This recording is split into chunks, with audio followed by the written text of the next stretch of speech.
पुजाई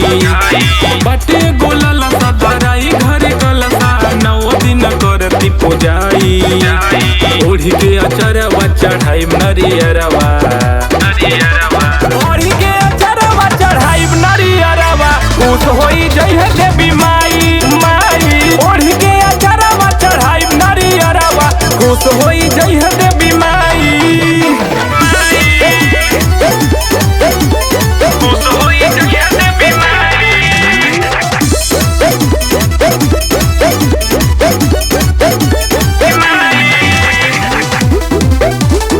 घरे मैया के बोलाई लाल चुनरी चढ़ाई ढेर दिनवा के श्रद्धा हमार बड़ुए 9 दिन पाठ करवाई माई के पचरा गवाई बस 9वीं चढ़ के इंतजार बढ़ुए घरे मैया के बोलाई लाल चुनरी चढ़ाई ढेर दिनवा के श्रद्धा हमार बड़ुए 9 दिन पाठ करवाई माई के पचरा गवाई बस 9वीं चढ़ के इंतजार बढ़ुए मूर्ति विशाल सजे सब पंडाल में दर्शन करे खातिर आई ओढ़ी के अचरवा चढ़ाई नरियरवा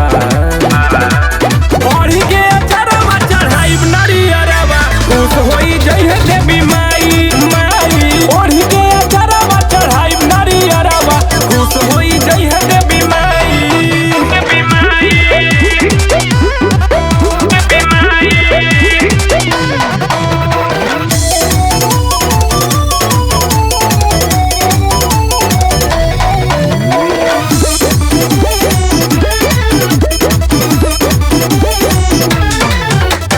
रूपवानी रे के संग सैया जी के लेके हम घिउआ के दियवा जराई देबहो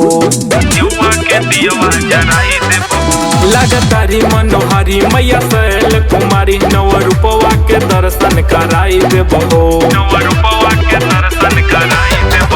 माई के रूपवानी रे के संग सैया जी के लेके हम घिउआ के दियवा जराई देबहो लागतारी मनोहारी मैया शैल कुमारी नव रूपवा के दर्शन कराई देबहो आरती सजाइब संग संग हम गाइब अजय ओझा किशन करे हैं बड़ाई ओढ़ी के अचरवा चढ़ाई नरियरवा